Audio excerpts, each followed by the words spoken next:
Oh, shit.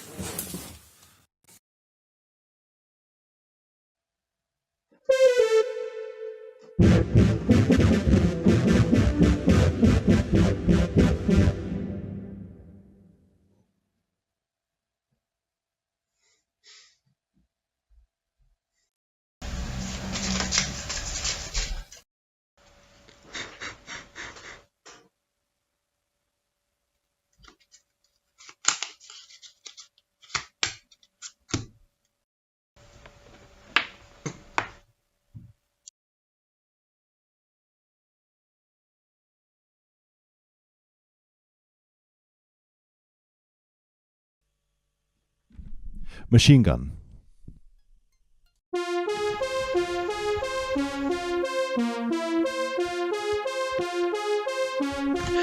This is the part of the world that needs a bit of work. What do you mean, boss? This is part of the world, and this is too. Why?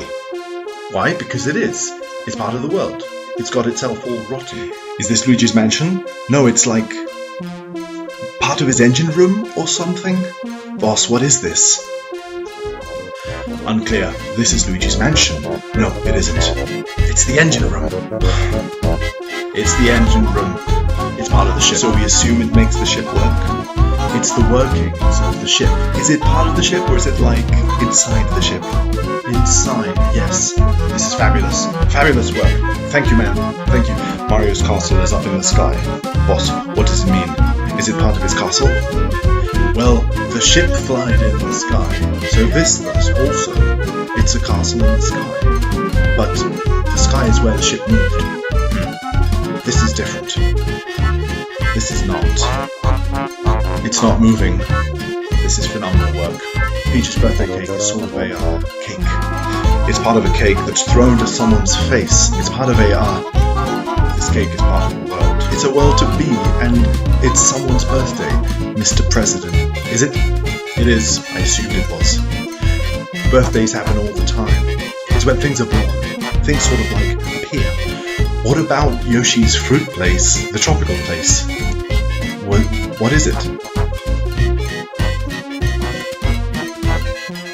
Yeah, Yoshi's tropical place. It's like a place where fruit grows. Please, a coffee. Thank you. Get that form filled. Work. You over there. This is a place where fruit and Yoshi likes fruit. He eats fruit. Yoshi, they eat fruit. It's it's a paradise for stuff that grows spontaneously. It's a spontaneously growing place. A place where one can be only there and your desires are met. Ha! This is the place. It's where Yoshi gets all of his desires met. Yoshi, they get all of their desires met. You over there, do you have a copy of the document? What does it mean? What is this piece of paper? What is it? What is it? What is this piece of paper shaped like this? Boss, it's a card.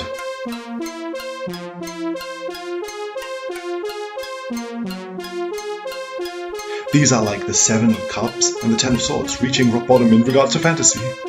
Oh no, we're reading too much into things. Get us a copywriter. Get us some paper. This is the best moment to be rock bottom. Swords are like thought, right? Too much thought, being fucked up? Yes, and emotion, or cups like maybe a sort of fantasy thinking, reading too much into things. Imagining things where things actually aren't there, like reading too much into things, like being too much into the things, like maybe being too much inside of the things, reading them, being in them, being in them, being in them. I get it. It's like fantasy that propitiates a rock bottom moment. Bam! Hitting with reality.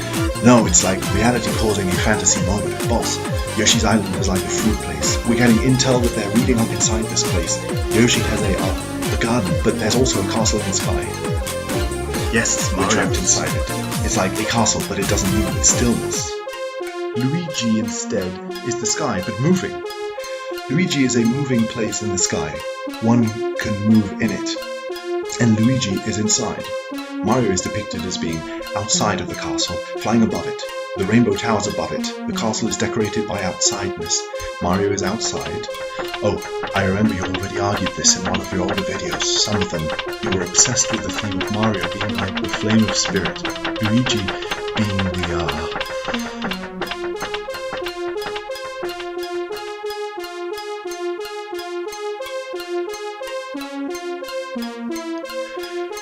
green nature. Material stuff, I guess. Spirit and matter, like inside and outside. Would Luigi be like the nuts and bolts engine that moves things around, and Mario the stillness, the flame that stays still and moves things spiritually? Like Mario is, okay, no, not moves, but Mario is the spirit that the nuts and bolts materiality Who gets looks to. like a baby Luigi makes almost. the He has a spirit little move. bit of hair. Perhaps Mario makes Luigi move with Mario's stillness. Mario, that's genius. I'm Alan. Careful. Another coffee, please. So we're dealing with a fanciful thinking and a material thinking. Aha. Of course. So we're not doomed. The cards weren't about us. We're not doomed. We're okay. We're not two overthinking idiots hitting rock bottom and not being able to overthink anymore. The wishful thinking is not driving us to despair. Or maybe it is. Maybe that's part of the reading too. Are we giving this too much thought? Is thought maybe not the way to go? Should we be like intuitive, not think so much, be more free? Alan 2, we've got work to do. What is the meaning of Wario's Canyon? Why is it a war zone? What is this? An idea ahead? It's a great idea, boss. A video where you walk down the street. Boss, this one will solve all Mario's riddles. I am glad of it. This overthinking has let me get to some good places. If only I could be more productive. Help it not stay in idea form. What is it? Is that it? Alan, boss. Indeed. Mario's Castle is a great place, but no place to go. Conker's Bad Fur Day is a game that starts with a lot of red. We've got red-clothed monk roaming outside the bar, and this sort of sets off the adventure. Conker gets like a hiss from it, like he's getting a curse, and it feels as if this curse sets the game in motion. Conker becomes the king, and this is a person dressed in purple. Conker is a red squirrel. My thinking goes as if the red becomes the purple. It feels to me as if these two are the two opposite colours of the rainbow. I'm thinking about red to purple. Oh yeah, another thing is that Conker is a rodent, a squirrel, right? And a squirrel is a rodent. Now, it's not too far away from a mouse, like a mouse as a symbol of the rodent. Does that make sense? The rodent is a symbol for the mouse. So I'm thinking the Panther King is a big cat, and thus a cat is the enemy of the mouse, symbolically again, you know. So Conker meets his enemy, the panther, and the panther becomes, or Conker becomes the panther. So Conker becomes from a rodent to a cat. Does that make sense? You understand? Conker is becoming the opposite pole of what he is. A cat is the opposite of a mouse, in terms of dualities of symbols, etc., etc. So we go from red to the other side of the rainbow, purple, to the opposite of red, so to speak.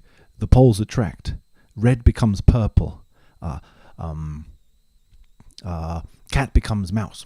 Day becomes night. Good becomes evil. Cartoon goody good, the original cartoon Conker, good, innocent, non-evil, meets the evil of murder, violence, rape, torture. It's fascinating to me that it's close to being one of the last games from the N64, as if one of the first is Mario 64, or maybe the first, alongside Pilot Wings and a few others, right? I think so. Then Conker is not the last game, but it's within the last few games of the console. And I've always been fascinated by the idea that it's like a revealed Mario 64, like the N64 turning itself on its head, the origins of the console, the cutesy world of Nintendo, reaching some sort of conclusion. So let's see. It's the archetypal story of a seemingly working class person, assuming Conker isn't rich at the outset, which he doesn't seem. He goes from not rich to the richest person imaginable, a king, and in the process defeats the king, all in pursuit of rescuing his kidnapped love interest, Berry. So it's very similar to Mario 64, as similar as any of these fairy tale structures will be, of course. Mario, I think, was originally inspired by Mickey Mouse. This may be bullshit, but I feel like Nintendo began as this card-stealing place that made playing cards for playing games with dice, cards, and element of randomness. And I think Nintendo obtained these rights to the images of Disney characters for their cards. And I've always felt, or it may even be said in interviews, that the smiley, white-gloved appearance of Mickey the Magician, becomes seamlessly the image of Mario, white-gloved and smiley. That there is some transition there between Disney to Nintendo, from their characters, I mean. I think Mario was originally going to be Popeye, but still, it feels as if Mickey is the stand-in for a Nintendo character while Nintendo have no character. And so I'm seamlessly going to say that Nintendo is using Mario as a sort of mouse, and that Bowser in some incarnations is depicted as a sphinx, or therefore a cat, a giant cat creature, a lion creature, or whatever the sphinxes were. I'm not sure, sorry. So we have a cat and a mouse. Even Mario transforms into a tanuki, famously, and a tanuki, I think, is meant to be closer to a dog, which is also an enemy of the cat in some symbolic terms. So what this means, I'm not sure. But I'm interested in exploring these random things. Bowser is not really purple, but oh yeah, by the way, also Mickey's enemy is Pete, which is a cat, which also plays into this cat and mouse enemy stuff, of course. Just wanted to say that. But Bowser originally was not purple. But in the early days, I'm pretty sure the color he is would be defined as a sort of blue, cool color, a sort of, I would say, indigo-ish blue, purplish blue. Kinda like the opposite side of the rainbow anyway. Still, Wario once becomes this sort of color too, as if the game knows that an arch-nemesis to Mario needs to be purple. I mean, to fit my standards at least. Haha, I'm the god of video game studies. Sorry. No, so I mean that Wario is purple, and Wario is sort of evil, the evil version of Mario. And it's fascinating to me that in Mario Party and its party versions of the scenes, there are always versions of Wario falling, or sort of being dangerously set apart. And so it makes me think Mario and Wario are opposite sides of the color spectrum, and so Wario is sort of at the other end, falling off.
Sets inside a bigger set. Toad is a helper. Bowser helps himself. Toad is an attendant to Princess Peach. Bowser is a ruler. He rules over others, like Princess Peach.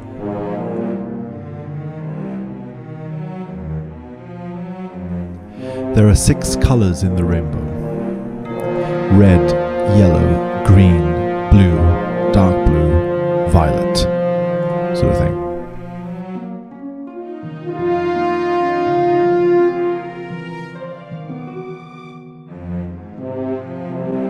I mean that these colors appear in the game.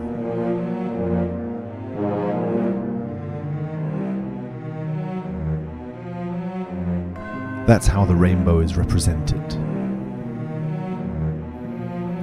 So like the ends of the rainbow are the last colors. Wario is the last color.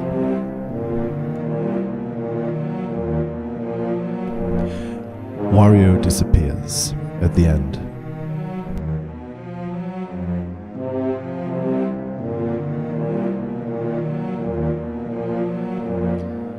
The rainbow falls off at the edge, right? A mask is behind Bowser.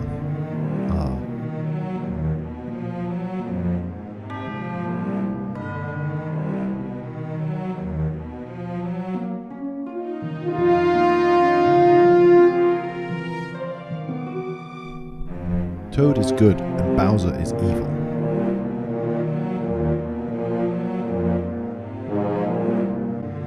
The star is divided into many parts, but these parts are still connected, even though they're not visible as connections.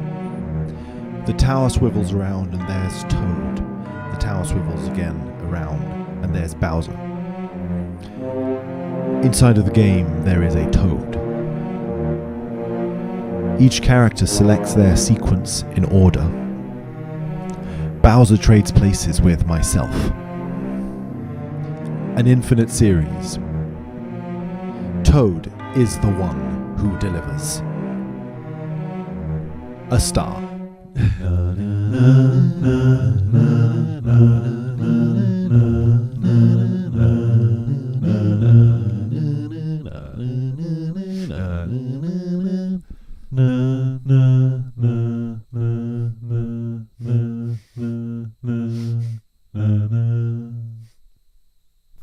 Let yourself go into hell.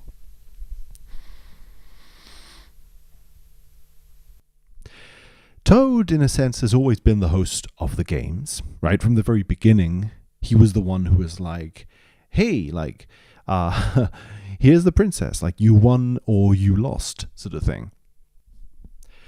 And Bowser has forever been kind of like a water turtle in some sense. I mean, even though Bowser literally lives in a castle of flowing fire, right? The original game, the Mario Brothers game, takes place in a drain, some sort of a tube. And in that system, there are water creatures, turtles, which were used as some sort of a symbol for like, hey, I'm a turtle, I'm inside the water system. Water enemies are us. We're the kind of enemies who live here in a drain, kind of thing. Like Toad, however, was sort of like the Mushroom Kingdom, you know, serving Princess Peach. Originally, I think maybe called by the manual Mushroom Attendant or something. I haven't checked this. Probably didn't have the name Toad or, you know, Kinopio. But Toad is clearly sort of earth. Mushroom grows from the earth. It's some sort of a forest creature or a land creature, you know. Has to do with land, nature, vegetation. Well, you know, I don't think a mushroom is technically a vegetable, but, you know, land creatures, land stuff of some kind. Princess Peach, Princess Toadstool, is the ruler of the Mushroom Kingdom. So the ruler of this land of land beings, they have their kingdom on land. Right, I think that's the kind of creatures they are. Whereas Mario down in the tubes was battling the water creatures, the crabs and the turtles. And then the turtle ends up becoming the symbol of everything that the Mushroom Kingdom is fighting against. The villain of the Mushroom Kingdom is a turtle. So a water creature by this analysis. But Princess Peach is connected to the stars, I think. She has like the power of the stars, and this allows her to rule the country somehow. I think the country is held together by some sort of a power of the stars. Princess Peach has a special connection to this power, it seems. It might seem even that Bowser is trying to kidnap, this power, particularly, wants to obtain this special connection to the stars, and therefore have kidnapping Princess Peach so that he can steal the stars in some way and then use their power, use the power that Princess Peach has. He doesn't just want Princess Peach as a person. I think he wants Princess Peach's particular power that in this case I think is a connection to the star power. If I've got that right. I'm not entirely sure about that. Canonically. Like, what the role is exactly or all that. But if Bowser's a water creature symbolically, first of all, right, he wants the stars. I think because the stars are in some way the opposite of water. The stars are up above and water is down below generally. At least in these games, water is often depicted as something that you have to descend to discover. Mario is a plumber and descends down the tubes, and down there is where water is. And that's where Bowser's world is, according to me. Bowser's world isn't literally down there, right? In the games, it's often depicted to be like on top of a mountain or some lava kind of castle of some kind. But often a lava castle, there is a strong association to magma. And I think that's because magma is a liquid. And a liquid, I think, is what Bowser is connected with. So water in the most kind of ethereal sense. Water as a concept, almost. Water as something that flows. Flowing stuff. And this stuff that flows can be water, it can be magma, or any kind of liquid. I think also that's why the drains are associated to the land of the water, because the drains also just connect to any liquid whatsoever, especially repressed liquids one doesn't want to look at. I think even Carl Jung mentioned in some of his dream analyses that excrement seemed to be strongly associated to magma and fire in the dreams of a lot of his patients. That's a sense I got from reading something. I'm not entirely sure if that's true or if he said that at all. But then Princess Peach is connected more to sort of the overworld, land, and has some sort of connection to the stars, which Bowser doesn't seem to have. Bowser doesn't seem to have this connection to the stars. And this outlines 3 potential creatures in this game, which are the turtles, the mushrooms, and let's focus on the turtles and the mushrooms as antagonists in some way. Like, sure, they're antagonists, but they both have a shell of some kind. A mushroom has a big protective shell hat that protects the spores, right? It's like a hat that is in some way protective, I would say, and covers the entire body of the mushroom. I mean, I may be getting this wrong, but I feel like it has that nature to it. The turtle, of course, then also has some sort of protective shield that is protecting its soft in size. I mean, this is common for a lot of living beings, so it's not as if this is particularly common to these two. But what I think may be particular to these two in these games is that they're both round. That's what I want to say. They're depicted as being round shells that protect the being. The roundness surrounding the entire being, right? The shell just surrounds the entire back of the turtle. The mushroom hat surrounds the entire mushroom. And these two round things are a big part of this game, right? So one question is, why? Well, Mario has a round hat on his head. I would say this round hat is probably one of the main identifying features of him. This is not a really strong connection, perhaps, perchance, but it still is a round hat that is protective. It's protective in that it clearly seems to show some magical properties that protect Mario, right? The hat protects Mario and is a round identifying object that identifies Mario as a character and protects him at the same time by surrounding him on all sides. So it doesn't just protect the back of his head or the front or the left side or the right side. It protects all of the sides of his head, front, back, right, left, all the sides at a central sort of point that surrounds him. Princess Peach rules the Mushroom Kingdom and has some sort of connection to the stars. And Bowser wants this connection to the stars, but Bowser lives in the world of liquid, I would say.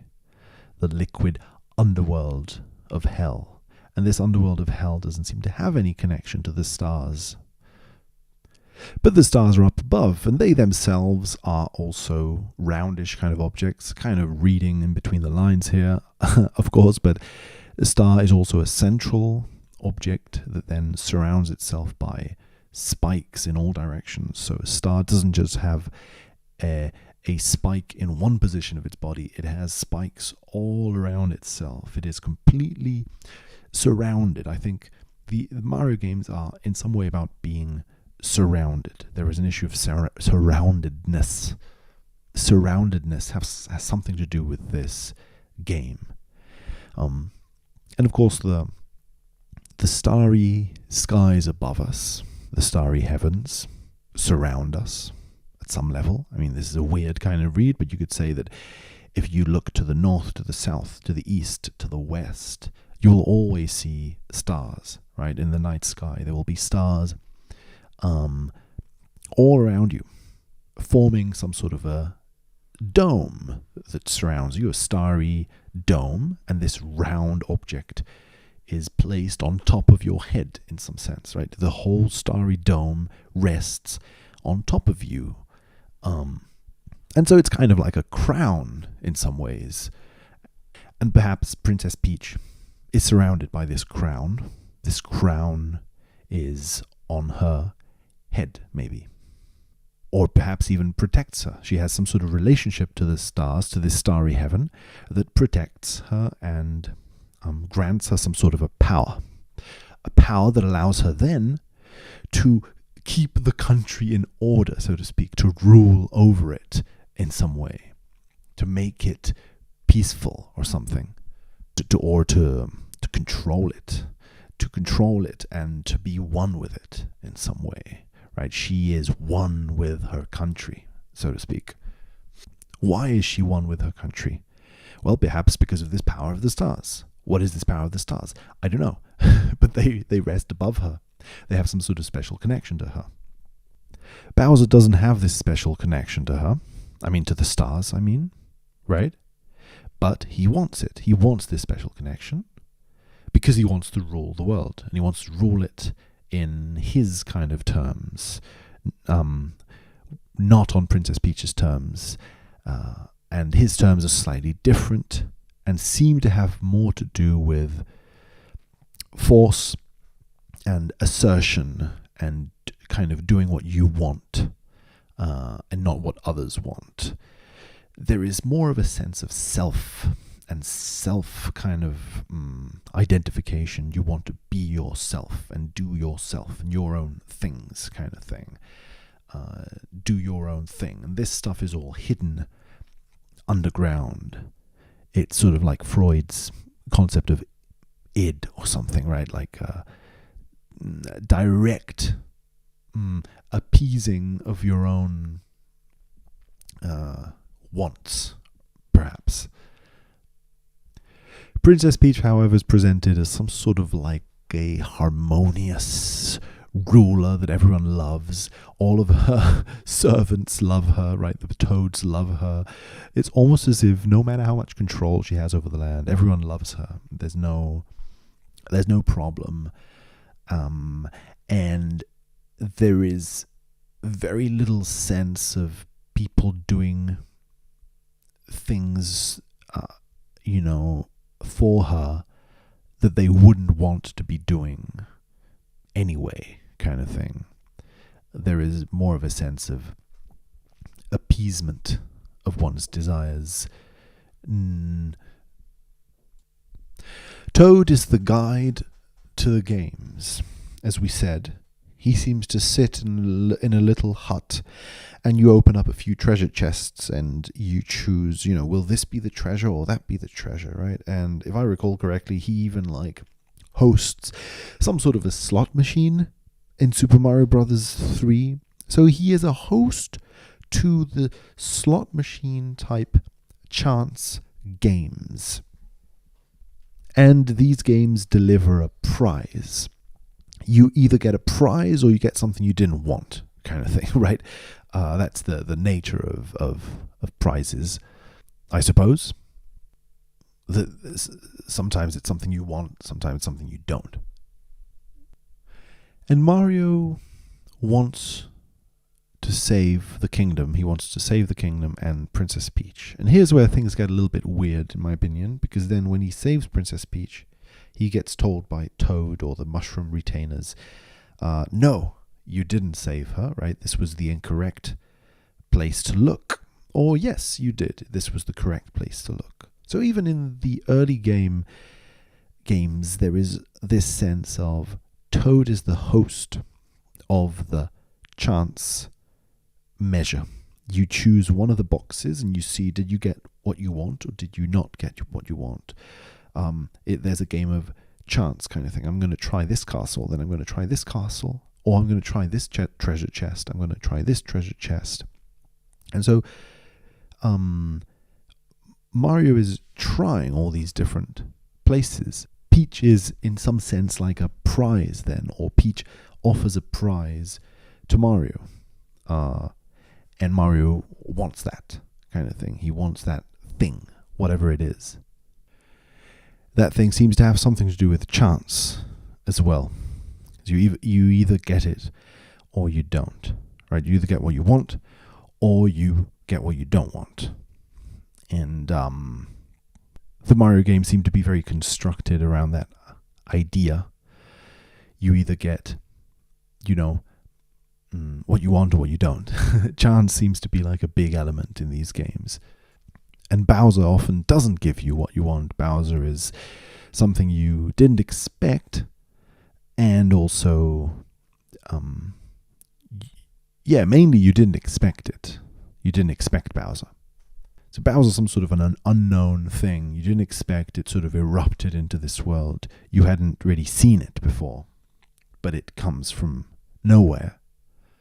And Peach is something you knew you could see, but then suddenly it disappears. It's taken away from you. So there's something you can see that suddenly you can't see. There's something that, maybe you'd heard about Bowser, and then suddenly it appears. So if we take this possibility that Bowser has some connection to the world of water, I have another piece of evidence for this, a slight one.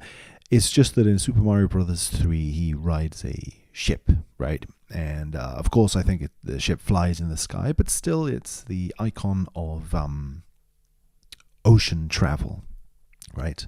So water is implied in some way, I think.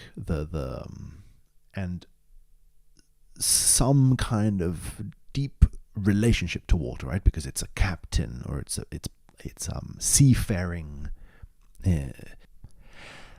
right? So then, the Bowser. So if Bowser comes from the turtle world, and these games are representing the turtle world as something that exists in the drains, deep in the pipes, and of course the drains and the plumbing system is not just a world of water, but it's a world of urine, feces, all sorts of liquids that are taboo and hidden underground. You want to keep them underground, you don't want them flowing through the city. You want them flowing kind of hidden away from the city. And I think that then the underground, this sort of underground system, is kind of a repressed place. It's a place of stuff that you don't really want coming back to haunt you anyway.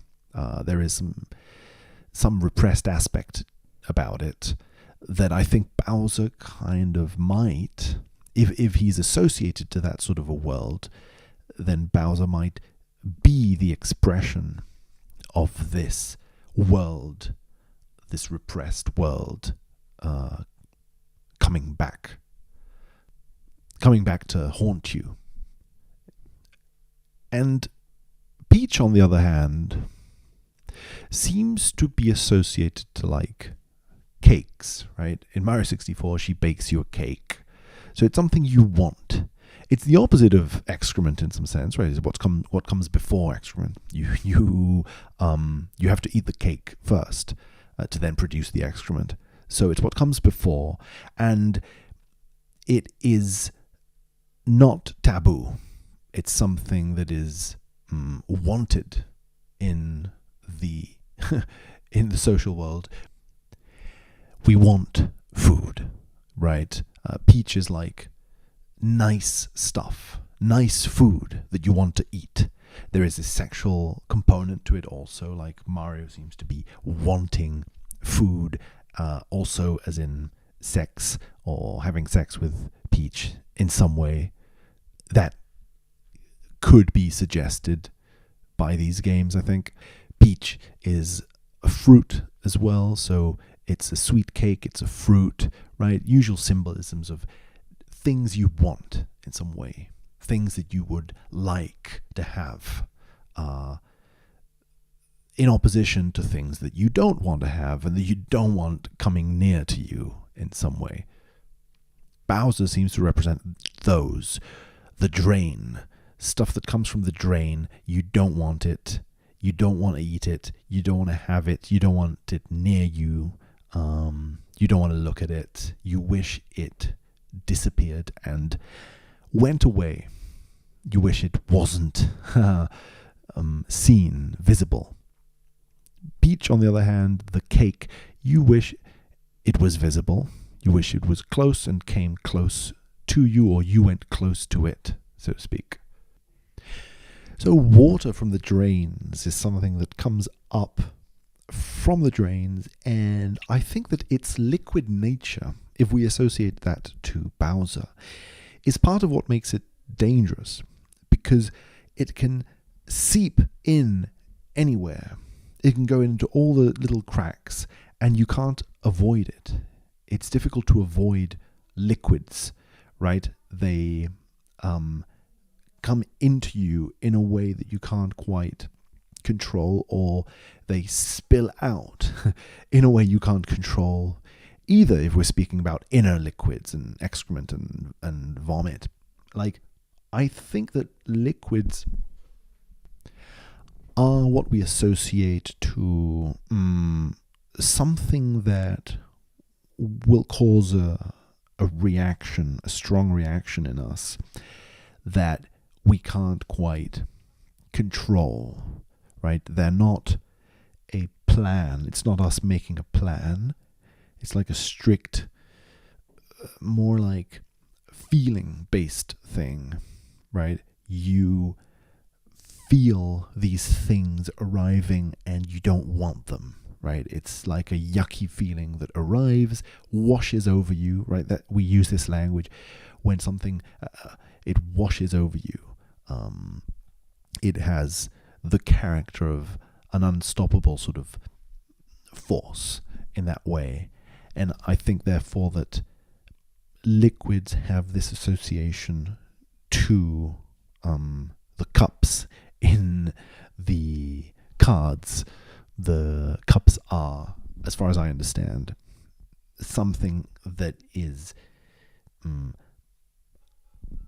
unstoppable, and that you can, feel in some way. It has a feeling character to it, feelings that wash over you in a way that, whether you want it or not, they'll wash over you. And very often, feelings, again, that you can't control. There's no plan involved. There's no, thinking involved, particularly. No thinking, no planning. Thinking and planning are outside its scope. Bowser comes in, steals what he wants to steal, kills, hurts whatever he wants to hurt. You can't really control what he's doing. It's like this strange, unstoppable force that's coming and changing your plans. You had different plans, right?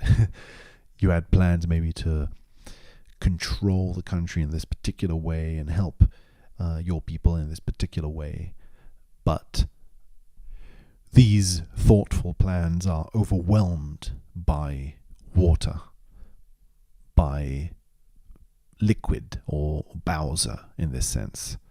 You could say Bowser overwhelms these plans that you can't control them anymore. And so at this point in the analysis, we just need to speak without planning at all and just say whatever comes to mind. So this is what we're going to do now. The plan is to have no plan at the moment, and see what Princess Peach wants to say. So Princess Peach is kind of interested in order, I would say. An order that rules the land in a particular way, right? There's an order that controls things in a particular way that helps people. There is a world of chance, so to speak. Mario picks one thing and then it comes out as being the other thing. You hit the mushroom cube and a mushroom comes out. Sometimes it's not a mushroom. Maybe even an enemy comes out, something you really didn't want. You thought there was something you wanted, but it's not. It's an enemy, right? Like Mario is constantly faced with this choice between two random objects, and you can't quite control which of them is going to come out, but it seems as if they both arrive in some way, and Mario can't seem to control which one arrives.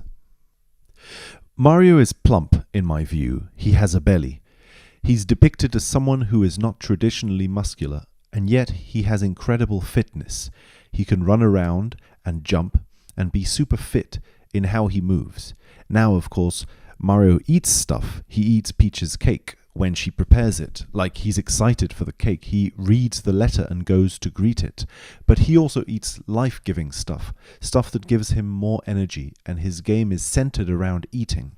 You eat stuff to grow and get more energy. That's basically what you do. So I think the game celebrates him eating. He's a character who eats. He's supposed to eat. It's part of what he does. It's how he lives his adventure, is by eating stuff. And this gives him energy to get to his goals and stuff. So Mario is simultaneously someone who plumbs the sewage system and eats stuff. Like, he's related both to the acts of defecating and of ingesting, to the two life cycles we're most involved with, eating and extracting stuff from ourselves, reducing our toxins and releasing them, or ingesting nutrients and getting them to feed us. So like, life is going around, and Mario's relationship with eating means that eating is important to him. He's a member of eating. Eating is an important activity for him. The story of Mario is a story of eating. The dice was made of sellotape. The sellotape broke. My dice doesn't work. Peach's castle is decorated with clouds and stars. Issues about the sky. It's the up above. Bowser's castle is lava that is from volcano places. Depth of lava that bubbles. So he's below, the depths of lava under. Peach's castle is above. It emulates the sky. It emulates the stars. Peach brings life to the Mushroom Kingdom. Bowser wants death for the Mushroom Kingdom. Peach makes a birthday cake. She makes a cake that celebrates birth, beginning. Bowser instead kidnaps, and therefore causes people to disappear. The opposite of them appearing on the scene due to a birthday, a birth. So birth seems to be associated to the sky, and people disappearing, stopping, seems to be death and is associated to the depths, Bowser's lava bubbling, the hell, or the heaven of Peach. The sky is associated to stars, and the depths to the turtle of the drains. So endings are associated to water, and beginnings to Peach. So the toadstool. So what is the star? In Mario 64, the star is buried deep inside the paintings, the liquid painting. Its surface, a rippling surface of liquid one can jump into.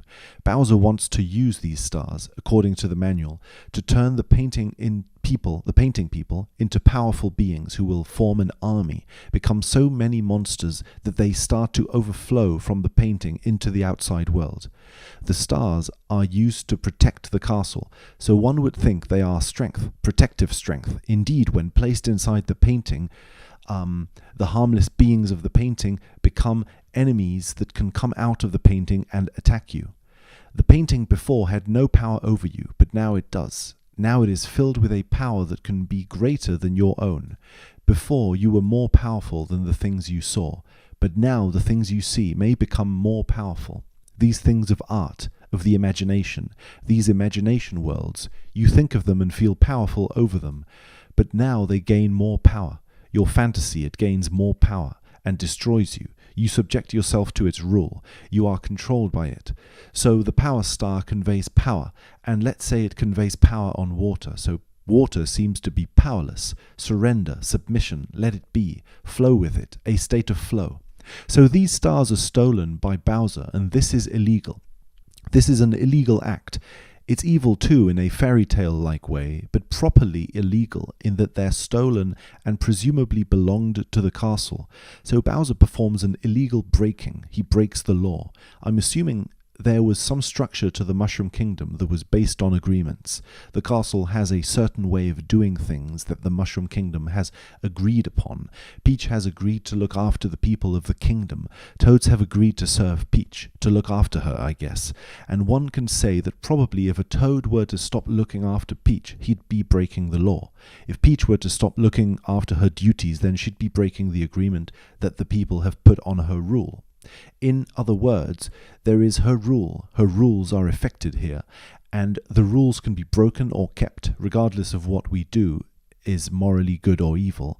There is a breaking of law. There are agreements and structures that hold the castle together and the kingdom. People do their thing. They are promises that are kept, things that they have agreed to do this way or that way. The castle should be kept this way or that way. The behavior of certain people should be this way or that way as agreed. Toads have a rule. Peach has a role. Peach has a role. And the stars are kept in the castle, and it's part of the law. They protect the castle because that's their place. Or so I'm imagining. I'm imagining a sort of law, some rules, that Bowser breaks by keeping the stars not in the castle, but inside the paintings of the castle, inside of there. They give star power to the creatures that live inside. So now the creatures have power. Those inner creatures, assuming therefore that they didn't have power, now they do. So a trespass of power has been made. And it has been made illegally. But this illegality creates a new legality, a new law. Now it is lawful for the creatures to have power, and Peach's presence would be a break of the law. This new presence has its own rules, its own structure, and this structure exists inside the paintings, not in the castle. Inside the painting worlds, inside their people, in the people's hearts, and Bowser has effected it. But this law is stupid.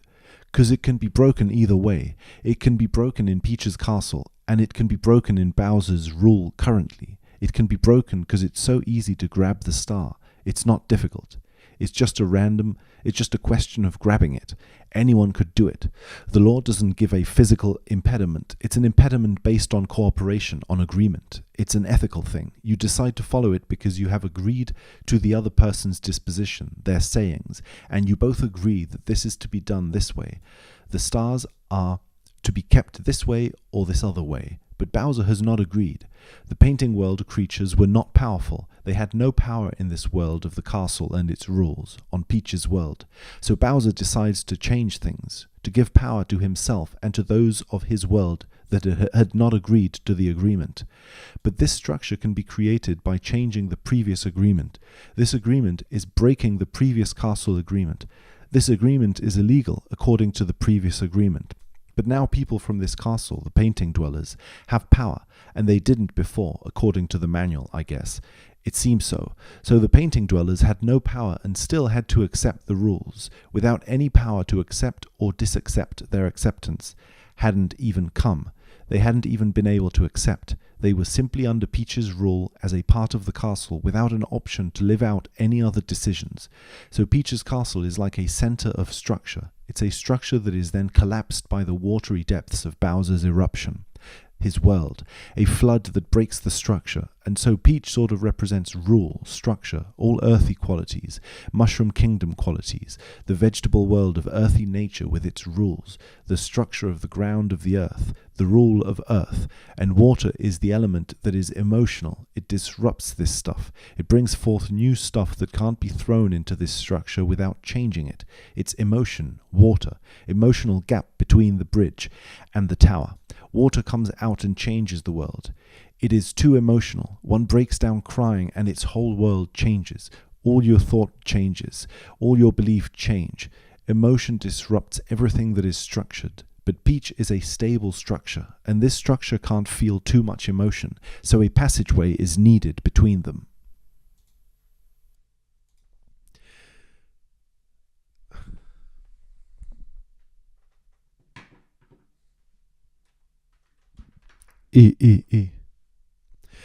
Mario enters a rainbow. By what I mean, the rainbow has 7 parts, or 6 in this game. Yeah, actually, you could probably discern orange in there, and I was interested in studying the ratios between the colors in regards to the characters. So, like, Mario is red and blue, so that's like orange, yellow, green in between them, a ratio of 3. Or like, let's see, if there's 3 between him, there's 3 between Peach's yellow and Bowser is like orange.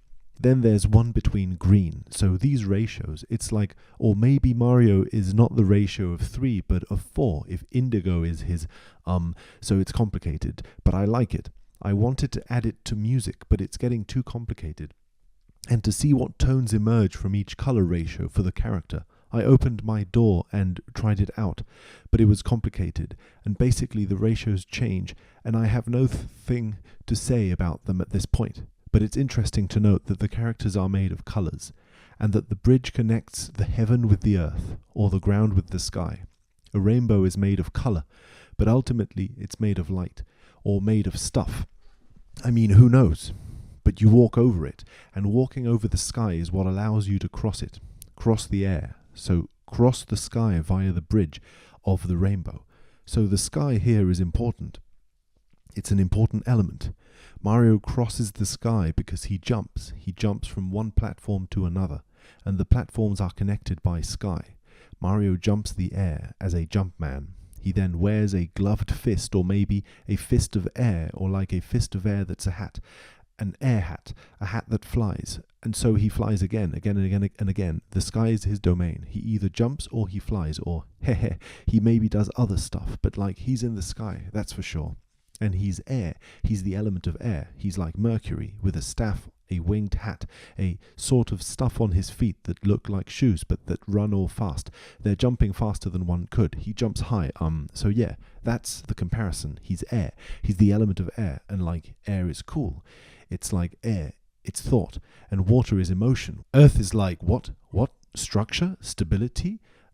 Not sure. Fire could be the star. So you enter through the paintings. That would be the main theme. The theme is that you enter through the paintings into worlds. But those worlds, did you see them? Did you see them before entering the paintings? No. And whose vision is it anyway? Like the paintings, did you paint them? Who saw the painting visions? Who painted them? The paintings depict some vision, like for example, a painting of a garden depicts a garden you're standing on, and Mario is now standing on that Bob-omb battlefield. But he didn't see it before, or so we presume. So who painted it? Who saw it and then painted it? Who is the vision? Who is the painting? Who is painting the paintings? And then, when you enter the paintings, what are you doing? Are you seeing the same thing that the painter saw when they painted, blah blah? Like, did the painting depict something that was seen? Or like, for example, a Picasso or some abstract art. Picasso isn't a good example, but something would depict an idea in the head, or like a vision in the head, an idea. But only the painter knows.